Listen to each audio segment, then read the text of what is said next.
Hello, everyone. Welcome back. If you've been with us all day, thank you so much. We've had some fantastic sessions today. Really, really, really great. I mean, every day is amazing, isn't it? Let's face it.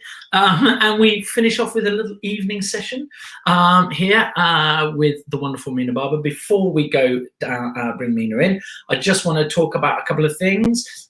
We have a monologue slam competition going on, so where you'll get a chance to work with Sean Reeves live here on the CCI. So pop your monologue on Twitter, hashtag CCI monologue, and then the number 2, because it's the second time we've done it. And you'll get a chance to come and work with Sean Reeves on here. Also, on the 31st of August, our partnership with Backstage will be ending. We have other things coming up, don't worry.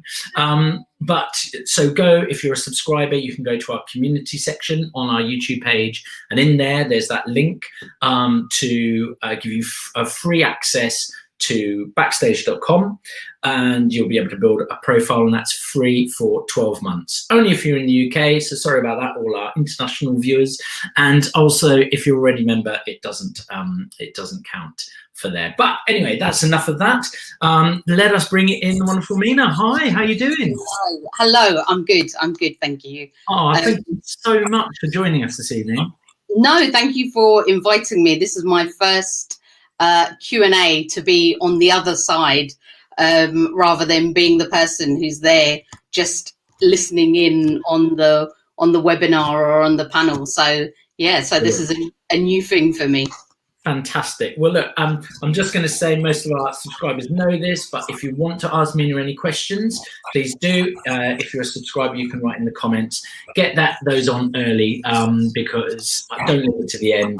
Because like earlier, we did a Q&A and people still left it to the end, even though I say every time, and there was about 5 or 6 questions we just couldn't get to answer. So there we go. So anyway, tell us about you. You are a writer, director. Why did you get into that? Where did that come from? So a very long time ago, I actually trained as an actor, and I was desperate to get into drama school, and but I just couldn't afford it. And I was like a girl from Hackney, working class family. No one in my family was involved in the arts. They were all factory workers, and so I desperately wanted to get into drama school, but I just couldn't afford it. So I think I applied for drama schools about 2 or 3 years in a row, and I actually got a scholarship to go to Mount View. So I went to Mount View. I graduated from Mount View. I did little bits of work. At the time, it was quite kind of like stereotyped parts for Asian people. So it was like shopkeeper's daughter and domestic violence victim and things like that. And I was understudying at the National for a tour of theirs. And as an understudy, you've just got so much time on your hands. And one of the actors, we were just like shooting the breeze and talking about the industry and whatever. And I was just complaining about the parts out there for South Asian women. And she just said to me, well, if you're not happy about it, begin to write. And it was funny because I'd always written things at school for my GCSE drama and all of that kind of stuff. And so I just took a punt and thought, yeah, all right, okay, I'll write something. And I entered a competition called by Angle Theatre Company with my first play, and I only entered half of a play. And this was the crazy thing. I hadn't even finished the play, and I just thought, right, it's going in.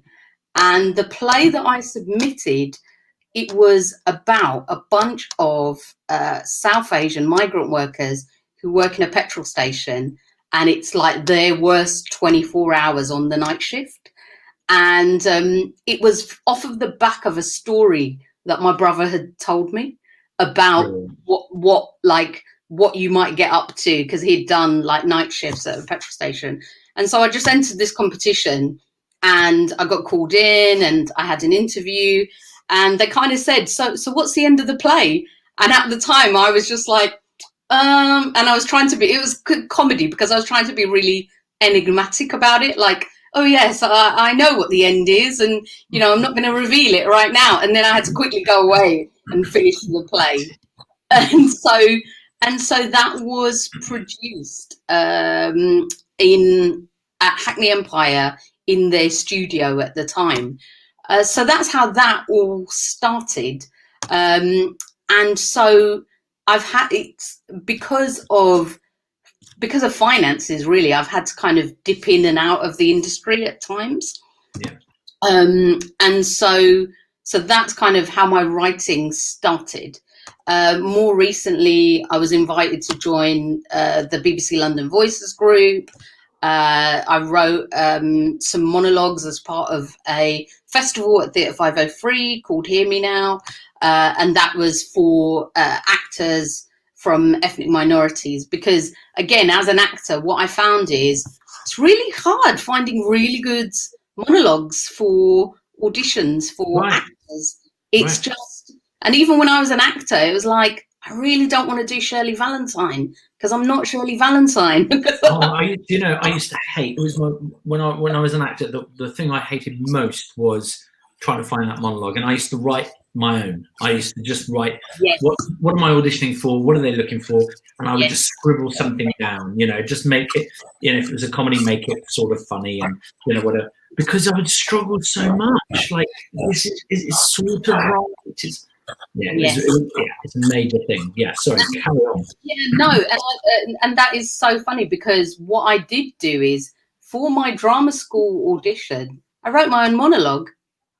And I'm pretty certain I blagged a little bit, and I just said, oh, it's by this writer called whoever, because I didn't want them to know that I'd written this monologue. And yeah, so I wrote a monologue because I just couldn't find a monologue that was kind of closest to me, or that might show me in my best light and things like that as well, or that I could relate to and really bring out the best in it. So I'm completely with you, and I would definitely encourage actors, if you really can't find something out there, is definitely consider, if writing's your thing, is to definitely consider starting to write as well. Because I think that a lot of actors, because I'm not an actor anymore, and I think I only became an actor because I went to school, and school were kind of like, oh, if you want to get into the arts, you've got to be an actor. Right. As opposed to saying, oh, Mina, you could be a director, or you could be a designer, or you could be a movement director. There wasn't any of that. It was just like, be an actor. And it wasn't until I left drama school and I started working that I was a bit like, I'm not sure that this was the thing that I absolutely wanted to be. And it was only until I hit on writing, and then when I started directing in 2017, that's when it all just clicked. And I thought, yes, this is it. This is who I want to be and what I want to do. And so I just think that a lot of young kids, particularly if you're working class, you don't necessarily get kind of any encouragement to do anything else. And you sit down with the I don't even know if this will happen, with the careers advisor, and you say, oh, I want to do this, and they go, we thought about advertising sales, and you go, great, brilliant, fabulous, yeah, I think insurance would be really good. You're like, oh god, crack on. Writing is I think, and we spoke briefly about this earlier, but I think with writing, people can get really bogged down, especially with theatre, in that whole kind of like, I don't necessarily have the right education to write, or I didn't pass my GCSE English or anything like that. It's not that, is it? It's not about that. It's about everyone has stories. Exactly.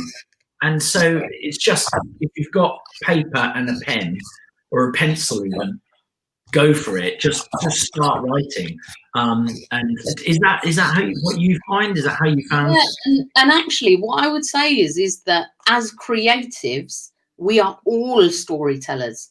We're all involved in telling stories in one way or another, and so we're a lot closer to that than we realize. And it is just a case of when you start writing, a lot of people will say this thing where they say to you, write what you know. And I kind of took that on board, and I was like, oh, okay. So what stories do I know? What stories have people told me? Or what stories have I eavesdropped on the bus? Or do you know what I mean? And so it's things like that. Or lots of writers write with like self-biographical stories as well about themselves. And lots of actors have crossed over by doing like a one-person show, and they've kind of like looked at their past as well, and they've created the show from that. So I would say that we are, like, I totally agree with you, we're all storytellers. That is what we do, and that's how we understand the world. And so that is what storytelling is. And so definitely don't be put off by academia, because that's not what it is. It's actually quite tough, because particularly if you work in theatre, you can feel quite like, oh, academia, I need to have gone to a good school, I need to understand English grammar and things like that. And actually, you can learn all of those things. Yeah, absolutely. So yeah. Yeah, I mean, it's the same. Like, I think that I was chatting to someone years ago about this, and they were like, oh, and they didn't agree with me that I was saying, no, you can literally write. I said, all right, fine. Well, what about Oasis? And what about rap artists? And what about they're telling stories, but they just add music to it, and they're not sitting there going, oh, I don't have a degree in English. And then it dawned, and they were like, oh, all right, okay. And I said, you just start writing. Keep a book by your bed, and instead of getting up and, when you can't sleep, go on Twitter, write down ideas, even just words, isn't it? You can, from that, it just grows. It's so important. It's like the news, just everything that you're influenced by. What I would say as a writer is, what do you want to say? And just think about, what is it that you want to write, and what do you want to say? Some people find that quite difficult, and so sometimes it's easier to start small. And particularly with actors, I see a lot of actors who start with character, and that's fine, because that's your natural go-to. Yeah. That they start with the character first, and then they create the story around it, and that's absolutely fine. There's no right or wrong way there. There's there are no rules of this is how you must do it. And also now with things like smartphones and laptops, if you have access to those, you even got dictation on there, and like, it can dictate it for you. And the other thing, somebody telling me a long time ago, it was when we had tapes, to record into. Oh, crikey! that wasn't actually that long ago. It's so weird. Was it? But just to talk into it, and because exactly what you're saying, you come from character base as an actor potentially, so be those make your own radio play within it, and then sit down and then write that stuff out. And also, I think the cathartic thing about writing as well is, don't worry if it's rubbish. Oh my God, don't worry. You just got to keep doing it, right? Exactly. Don't worry. Just get it out. The first draft is always like vomit, where you just got to literally be like, and just get it all out. And then when you go back to redraft it, that's where the kind of the crafting of it comes. And so that's why I think it was a writing teacher of mine said to me, that's why the word playwright is kind of linked to the word wrought, rather than, because it's not written, it's crafted. So It's something that is raw, not written. And so it is about just getting your raw material out and then going back and going, okay, so how do I need to sculpt this into the piece that I want? So yeah, I would, oh my God, don't hold yourself back by thinking, oh, I haven't got an education, or none of that matters. It's your raw voice that matters. And actually, actors are at such an advantage over people, over writers who don't act. And it's because actors naturally see things playing out in their heads. And somebody said to me a few years back, I'd sent in a play to a competition, and I got some really lovely feedback. And one of the bits of feedback was, oh, you're really able to write multi-characters. And in my mind, I was thinking, what do you mean multi-characters? And then I realized, it's just because I see them in my head. It plays out like a movie.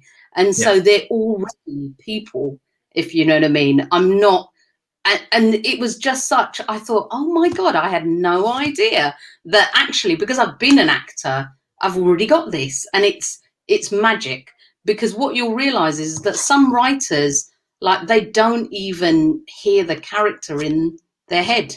So they're not able to mimic natural speech as well. And things like that actors, we don't realize that it's in there already. It's kind of like we've already banked it as a skill without realizing it, that we know how to mimic things. So there are so many kind of transferable skills that actors have that they just don't realize that they've got it, and it's in there. Absolutely. We're working on a piece at the moment called The Withering, and it's written by Matthew Field, and we're sort of helping the process of getting it on, hopefully. And so we're doing a read through. That's the first stage. We're doing this read through of it. And I said to Matthew, it's going to be incredibly weird for you, because suddenly it gets handed over to the director. We have the wonderful Nick Bagnall is directing, and then there'll be a room of actors, socially distanced, may I add, and actually everyone's going to be doubling up on characters because it's a read through, so that we just have a small number. I said it's going to freak you out, because suddenly these characters that have been in your head and on the page for all this time, suddenly you're going to hear them. And I said you're going to struggle a little bit, because it will be so weird, because you heard them sound like this for all those years. And I said it's going to be really interesting for you. How do you find that as a writer, that when you first did work? I think all writers will tell you that first read through, there is so much like that kind of cringy feeling, because it exposes where there are like issues in your script. And so you kind of sit there and cringe and think, that's not right. But what you must kind of realize as a writer is that it's a collaborative process. It's not, you're not kind of, unless you are, and actually even where you're the writer and the director, it's still a collaborative process, because you're bringing in actors, designers, and you're creating a piece of its own. And so what I would say to writers is, that thing that you've written down on paper, that's yours, fine, great, that belongs to you. But then when it moves on, you've got to be open to work with other people, because they will find brilliant things in your work that you didn't see, or they'll help you work out issues in your script as well. I can't tell you how many times I've worked with brilliant actors and I thought, wow, they really made that really mediocre bit of writing that I've just done sound really good. And I've just been like, thank God. I love it. Oh, amazing. Absolutely brilliant. Are you writing something about COVID? Is that on the cards? So no, I'm not writing anything about COVID. I've directed. I'm rehearsing something at the moment, and I've directed my first short film not about COVID during the pandemic. But to be honest with you, I feel like I don't want to write about COVID at the moment, because I feel like we're all being flooded by it. And the amount of things where I've seen lockdown monologues or lockdown this or lockdown that, and I'm just like, no, I don't want to write that. So no, I'm not. And I mean, maybe years down the line when we can all process the crazy thing that is happening to us, that we'll all come back to it. But I almost feel like, I just don't want to. I feel like there are so many other stories out there that I can tell at the moment. Do I really want to write a COVID story at the moment? Nah. Just with your writing, and we've talked about this a lot on the CCI about diversity, about within theatre, within TV, film, etc.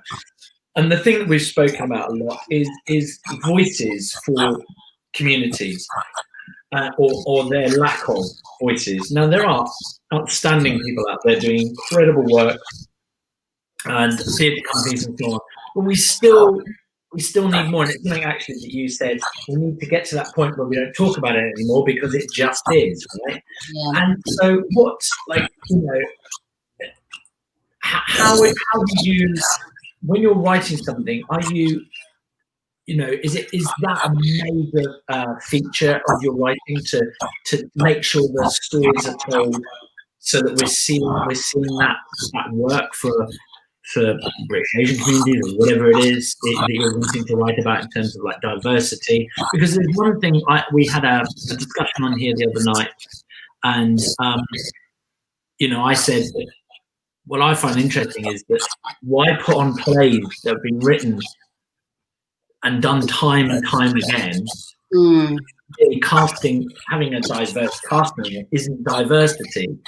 What diversity is, to have the piece written in the first place with the story about those characters, not they're fitting into characters that is not written for. I mean, of course we want that, that goes without saying, but I feel that now, coming out of lockdown, you know, there's a chance we'll be so eager to see live theatre. Please don't put all the same stuff on. Let's get all this new work. Let's get these new writings on. How do you feel about all of that? Very long question, but I mean, I would say I'm with you in that. I'm like, please, let's not go back to exactly how it was before. Please, let's try and remake some of this. But at the same time, as a writer, it's really funny. Who was I talking to about it? It was a male writer friend of mine. And he said to me, and he's a white writer, and he said, I just get up in the morning and write. And I just thought to myself, oh, so you don't think about representation, and you don't have to worry about what does my community think about this, and you don't have to go through those whole trials of, you know, what does this mean for representation? And actually what I realized was, when you actually write, you kind of need to let those things go and just write the story that you want to write. And as a writer, rather than burdening yourself with, I must represent my community in a particular way, or I must show. So it's all about just let all of that go. And just talking to that writer, I was like, wow, it's like you've got a really like chilled out, you know, you don't think about these things at all.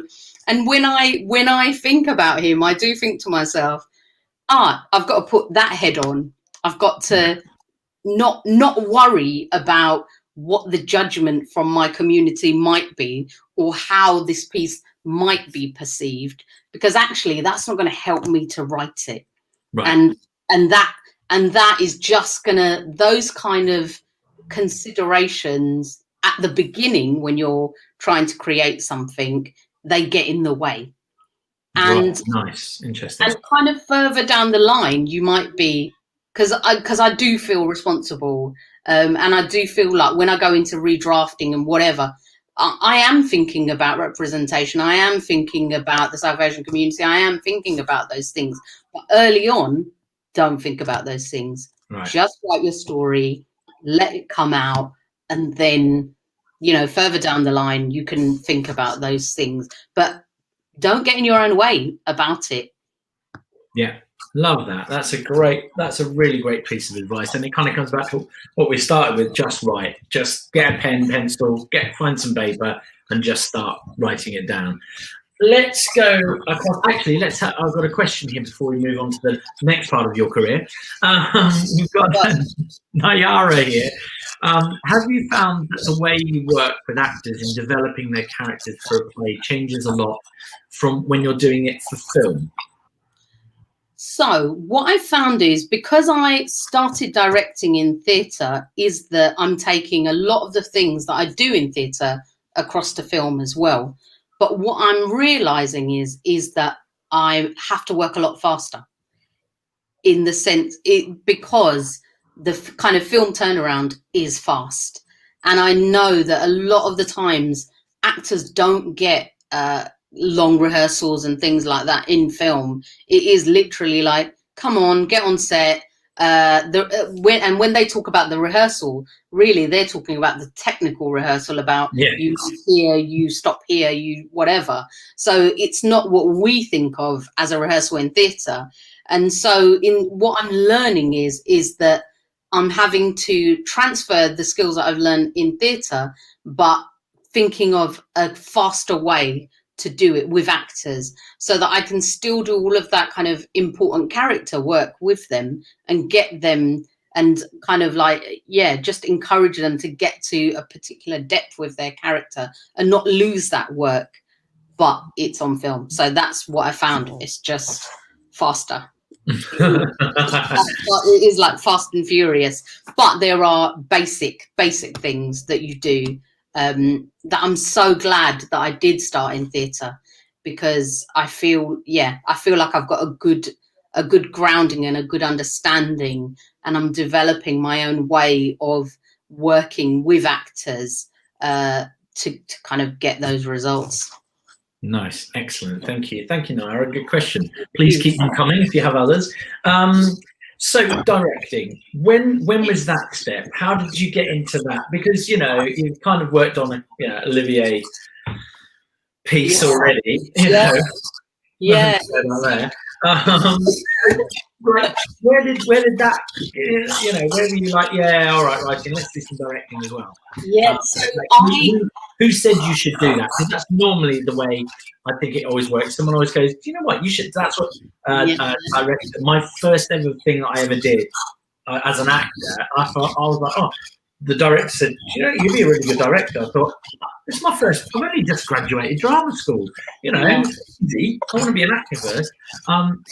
Who said that to you, or what happened? What was your process? So my way into directing, I'd known for a long time that I wanted to be a director, and I think I have to admit it. I think there's a little bit of a control freak in me, and that when I saw directors directing my plays, there was a little bit of a control freak in me that was like, I want to do that. I want to kind of take over and be in charge of steering that story, if you know what I mean. And so I was invited to write an end of year show for East 15 Drama School. And I was working with a company called Tamasha Theatre Company, and the artistic director said they're looking for a director as well. And I'd said to him in passing, like really quietly, like, I think I'm interested in directing as well. And kind of bravely, but like a little mouse, like, I think I want to direct as well. And I literally was just thrown into this project. I hadn't directed before. I'd been an actor and I'd been in the room as a playwright as well. And it was just a brilliant experience. And I would say to all new directors, definitely go to drama schools and direct shows, because drama students are just brilliant and open. And East 15 particularly, what a lovely what a lovely school, and their whole ethos and the behaviour of their students is just really great. So I wrote and directed a third year show in 2017. And then from there, my work, I think as a director, work just begets work. And so the more you kind of move through the industry and the more people you get to know. So I don't have an agent at the moment, and I do just get work kind of one after the other. But I think the big game changer for me was the Young Vic, because I joined their directors program and I started applying for assistant director jobs. And I went in for a couple of jobs and I didn't get them. But what I did was I turned around and kind of sent them an email to say, I'd like feedback. I want to know why I didn't get it, because I want to learn and I want to know why I didn't get this job. And so I just became really determined, and I was just like, I'm not going to stop, and I want to know what I'm doing wrong, and I want to get better. So please help me, because I'm not going to go away. And I then interviewed for The Convert, a play by Danai Gurira, who was in Black Panther, and it was starring Letitia Wright, who was also in Black Panther.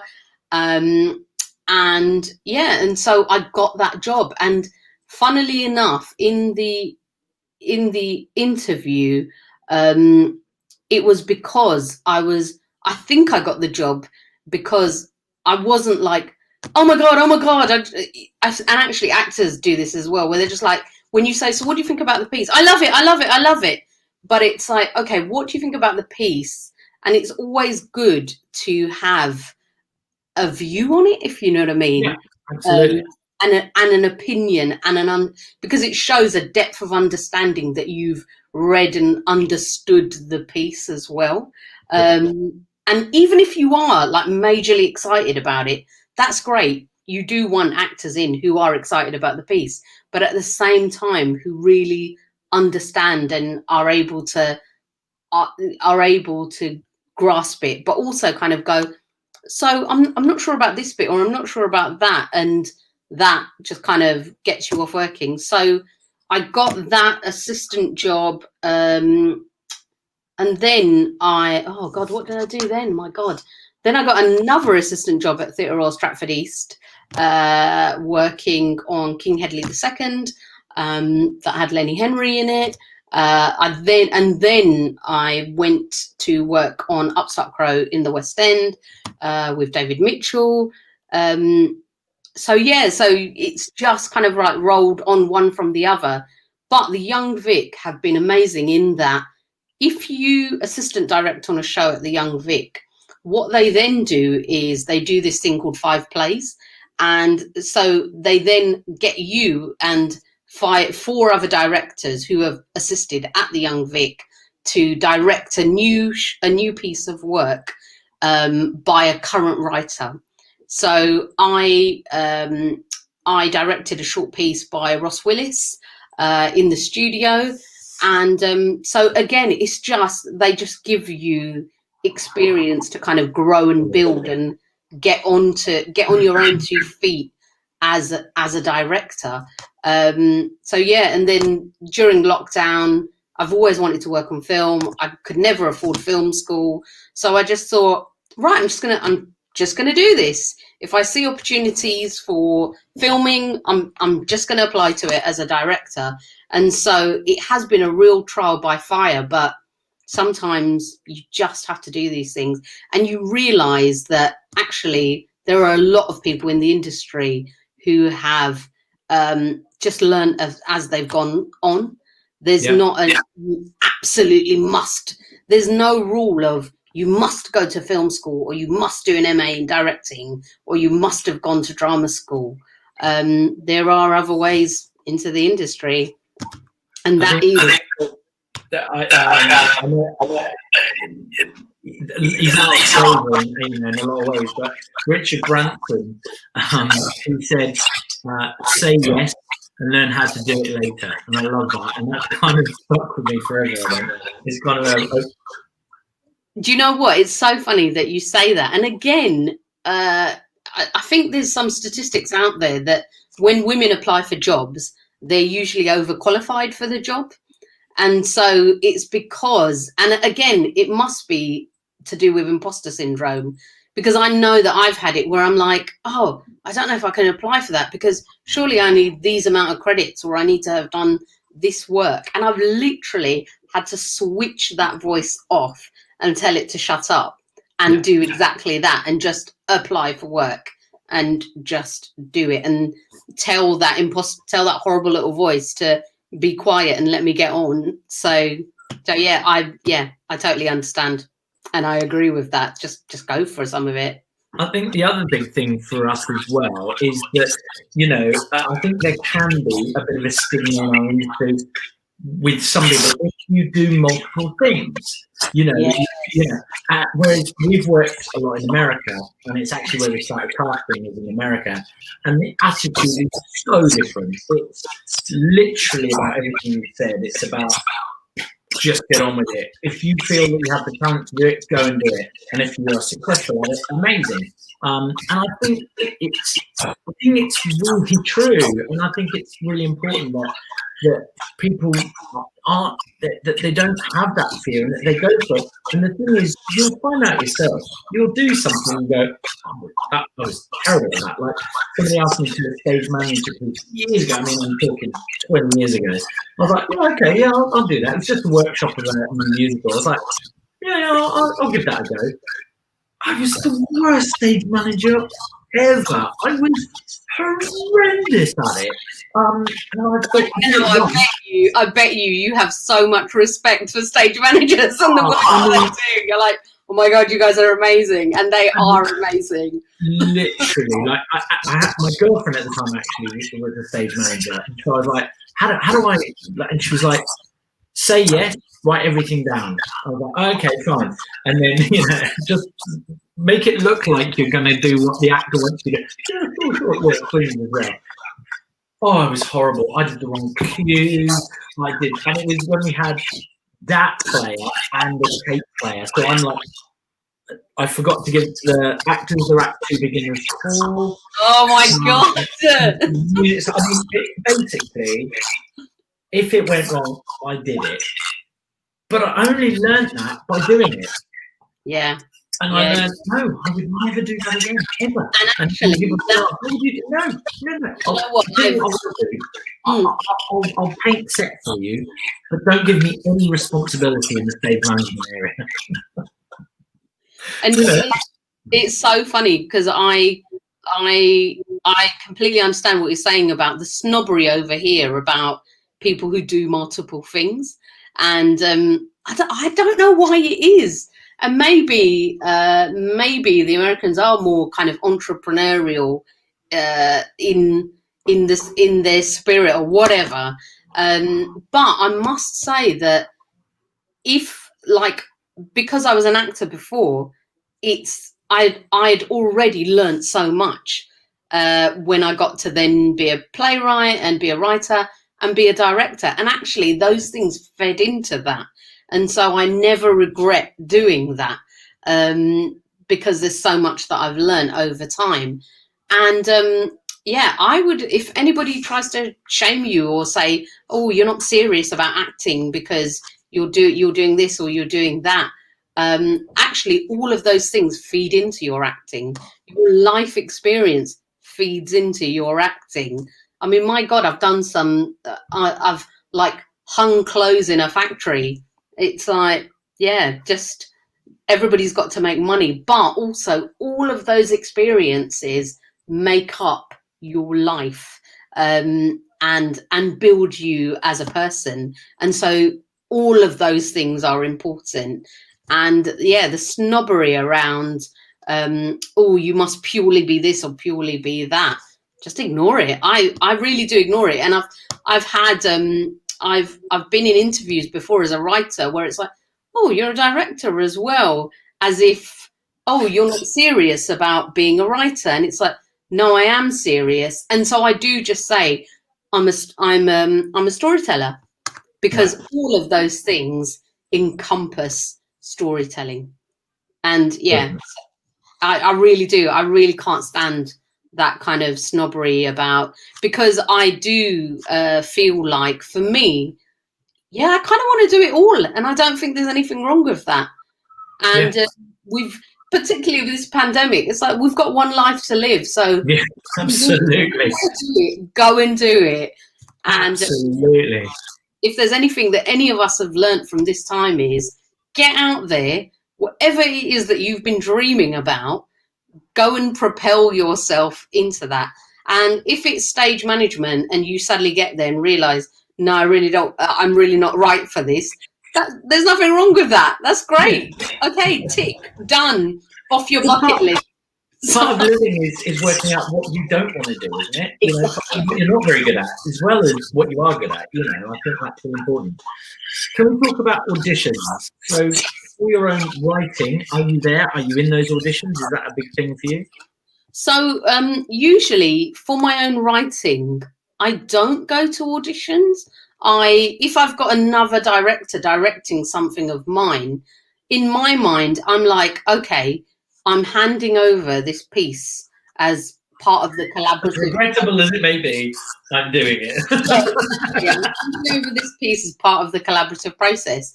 And so rarely have I been in the room. And to be honest with you, I've been in the room as a reader as well for other directors. And rarely have I seen the writer in the room, because actually I don't as a writer, it's that horrible cringe moment of when the director says to the actors, "What do you think about the play?" And the writer's right there. And so I think part of me doesn't want to go because I'm too scared about what everyone's going to say about the play. And I know that people would never like slag it off, but I'm just like, no, I don't need to be a part of that bit. The casting, it's about to become the vision of all of us, not just my vision. And so, no, as a writer, I don't really want to go, to be honest with you. And as a director, so how you, like, you're obviously, as a director, you're in the casting process. How was it the very first time? There you are, you're going to direct whatever it is, or even assist, and the first time these actors come in, you're thinking, okay, these potentially will be on stage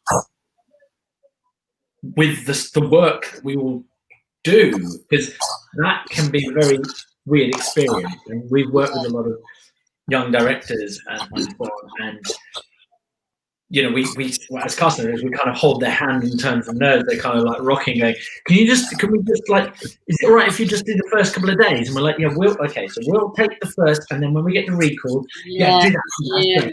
Because it's terrifying for them. Yeah. How do you find that? So when I'm in auditions, I am just there, willing every actor to do a brilliant job. I just want them all to do well, and then the rest of it. And then I just want actors to know that if they do get turned down for jobs, more often than not, it's about the massive jigsaw piece that we're trying to put together. So it's about matching them with particular characters. It's about the tone of the piece. And so it's not to do, it's more often than not got absolutely nothing to do with their talent. And that's quite tough, because I've been blown away by just how brilliantly prepared so many actors are when they come into the room, and they're amazing. And it's a horrible feeling having to turn them down, because you know that jigsaw piece doesn't quite fit with this other jigsaw piece that you've cast already, or who that fits in with that, or do you see what I mean? And so it can be quite difficult, and I've realized that there are stages to casting, in that it is almost like a filtering system where you see like a set of people here, then you filter down into like, okay, now we've got these people, then there's the third filter where you go, okay, now we've got these like core group of people, who fits where. And so there are, I think for actors to know that there are so many stages and considerations when you're casting something, that again, it's rarely to do with their talent, and that's quite tough. Because I think as an ex-actor, I really do feel it for them, and I really do want actors to do well in auditions, and I do want them to give their best. And so I do try and set auditions up in a really clear way to really explicitly say, this is what we're going to be doing in these 3 stages. I want you to read this, then I want you to do, then I'm going to give you notes, then you can ask any questions, and then that will be the end of the audition. So I try to kind of demystify it and just make everything really as clear as possible, so that they can do their jobs, and they can just bring the kind of the best versions of themselves as well to the audition. It was a very big thing when we started casting, because we came from the performer side, that we let everyone know. And that was a really big thing for us, that every single person would get a yes or a no, and that was a massive thing, because we've been those people, and it was exactly. And it really, I mean, I couldn't believe it that, only until recently, like, we've brought out a policy of having to say yes or no to actors. I mean, how bonkers is that? Just how difficult is it just to tell an actor yes or no? And I'm not 6 months down the line, when you've caught up with your emails, just tell people, just let them know. And I think you're right. I think it is because I've been on the other side of it. I'm like, no, people need to know, and I need to let them know as well. And I think as an actor, it's really good, because as actors, you're just constantly going for something wholeheartedly and then letting it go. Yeah.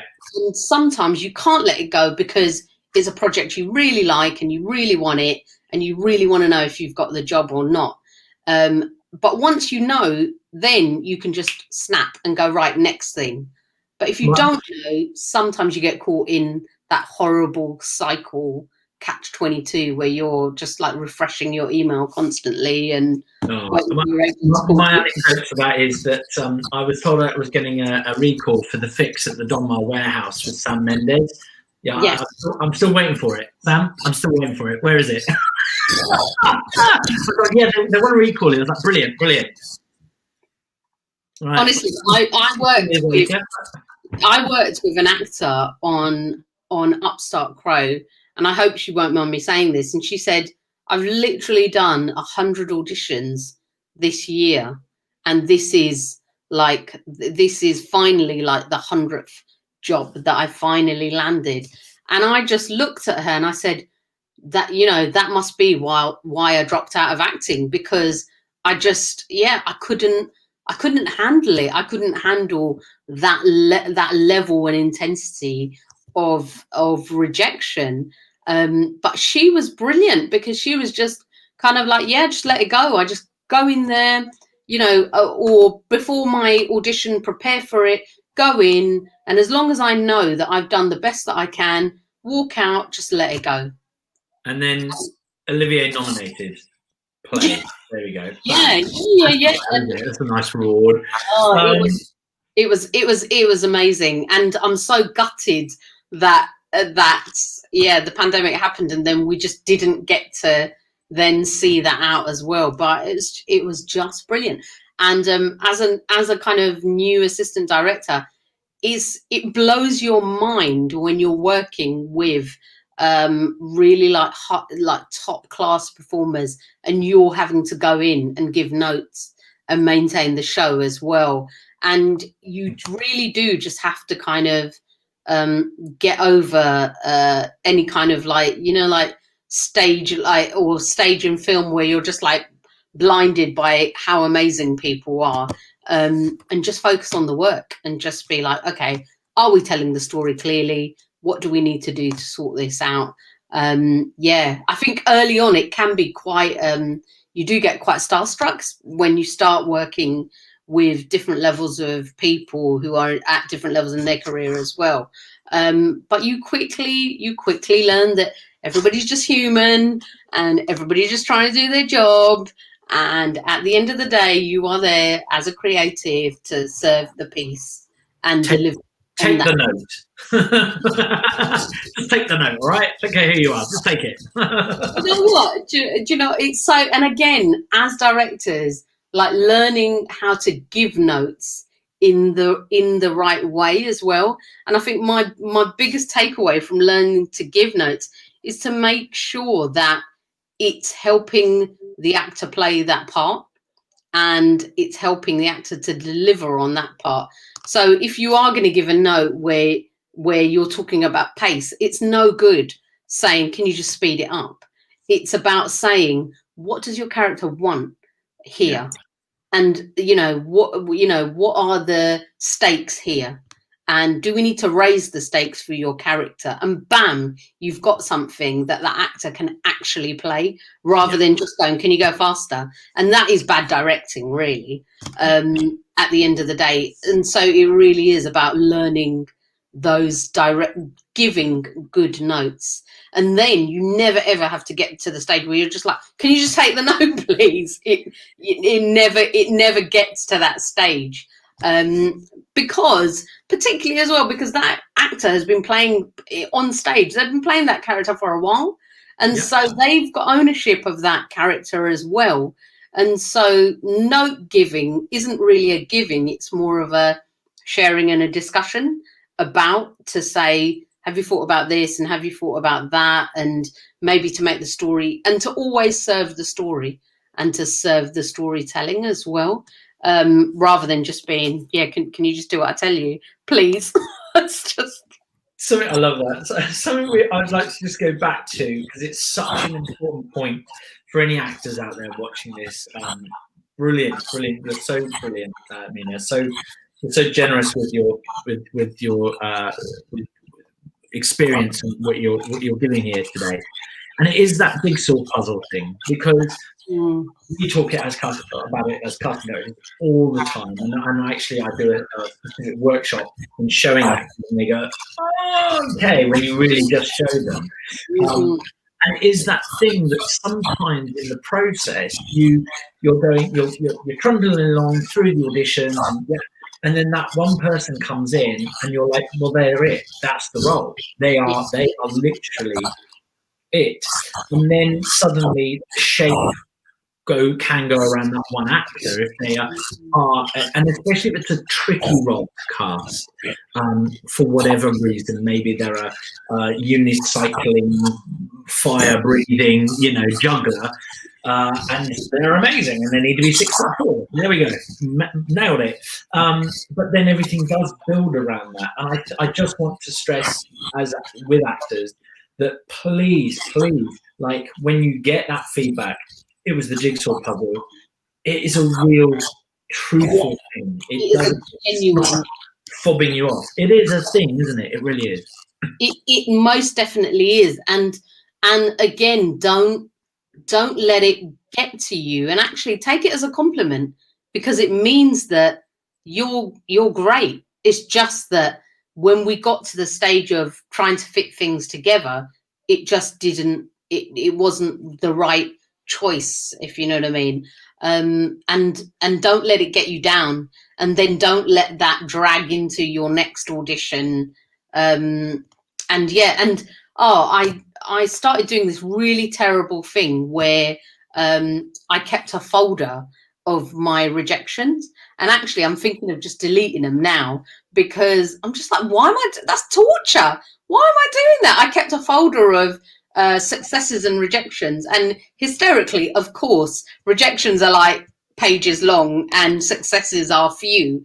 But what I kind of learned from that is that is the case. That is what we do. That is the reality of it, is that more often than not, we're not going to get the job, and our successes are much smaller than the levels of rejection that we get.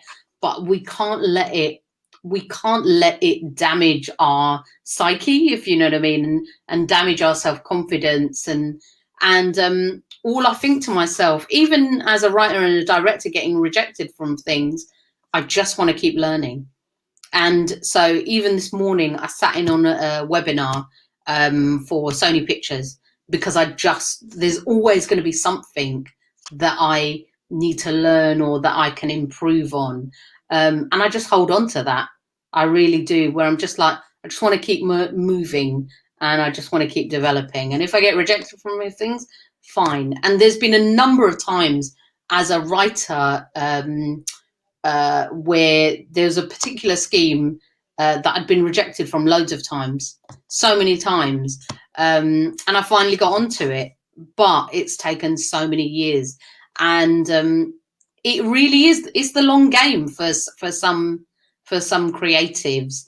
And this kind of nonsense that people try to feed us about overnight successes is just so damaging, and so just complete nonsense as well. One of our patrons, sorry to interrupt, because I wanted on this point, wonderful Arlene Phillips, and she did our very first Q&A on our first day when we started this. She's a patron of CCI, and it was so inspiring, because basically the underlying thing is hard work. If you want a career in anything really, but certainly in the arts, nothing is an overnight success. It's hard work, and it is that iceberg thing that when you see someone's success, you aren't seeing their file of rejections, you know. And it's so important that, and I think during these times now, what is becoming very special about these moments chatting to you here, and for people, for actors, creatives to watch, is especially during this time, is that, you know, everything is hard work, but just keep going at it, just keep pushing. And I think that you know, it might be that you're a director, but then maybe writing is your thing, or producing, or going into acting, or vice versa, or any of those things, or stage management. Not me. You know, and I think it's okay to change, and it's okay to kind of, do you know what? I don't want to do that anymore, but I don't want to leave the arts. I want to do this. I want to do that, and I think it's really important. What are your views? Do you feel that? So I mean, that's been my whole career, has been kind of like, okay, I don't want to do that. I want to try this, or now I'm this. And so I must admit that actually I think in order to survive, you do have to have quite an adaptable spirit, in that, you know, so for example, lockdown happened and I was like, okay, I'm going to start directing films. Great. And so it's just about adapting to whatever's there in front of you. And actually lots of people, they kind of word it as resilience, like, oh, we need to be strong and we need to be tough and we need to be whatever. And actually, I don't agree with that. I think that actually we need to be malleable, and we need to be adaptable, and we need to be more like water to be able to go with the changes, rather than to be like, oh, I'm going to be tough and, you know, defensive, and it's okay if I didn't get that onto. It's not a war. So it's your life. And so I think that that thing of like water, I mean, is a wonderful expression, because it will find its way, and that's the thing. And actually being tough means that you're not letting things, you're not actually accepting that maybe a negative thing, and that will build up. It's actually better just to let it happen. Yes. You know, cry over it, get angry over it, and move on from it if you can. And that's, I think, a better way. And definitely, as actors and creatives, it's about protecting your creative spark, but also staying open enough to let it continue to kind of grow and shine. And so that is what it's about. Like, don't build up that wall, because for your work, you've got to stay connected to that creative spark. And that creative spark is the kind of the little kid in us, and that kind of innocentness, that playfulness of us that we need to keep going. And so I completely understand it is tough, and do protect your spark, but at the same time, don't let rejections crush you and crush your spirit, because it's just not worth it. I am going to leave it there. That was absolutely perfect. Look at that, 59 minutes and 46 seconds. What a wonderful way to end. Mina, you are an inspiration. Thank you so much for joining us here this evening. It will mean an awful lot to a lot of people. So thank you, thank you, thank you. I'm going to take you out of the live stream. Okay. So thank you very much. Thank you. Thank you. Bye-bye. Absolutely, utterly brilliant. Thank you so much to the wonderful Mina Barber for being here this evening. That is it. That is today. What is tomorrow? Do you know, I normally have this all, you know, set up to go, but I was so enthralled in Nina there. Here we are. One second. I'm going to tell you about tomorrow. My hands are like, I can't work. They're not working. Thank you so much to everyone that was with us today. It was a really inspirational day.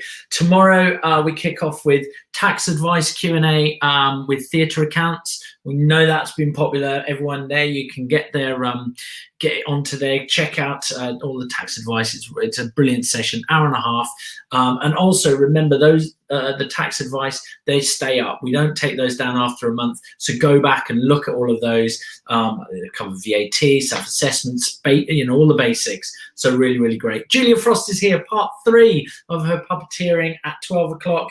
Then we have a vocal session with Nick Barstow. He's here at 2.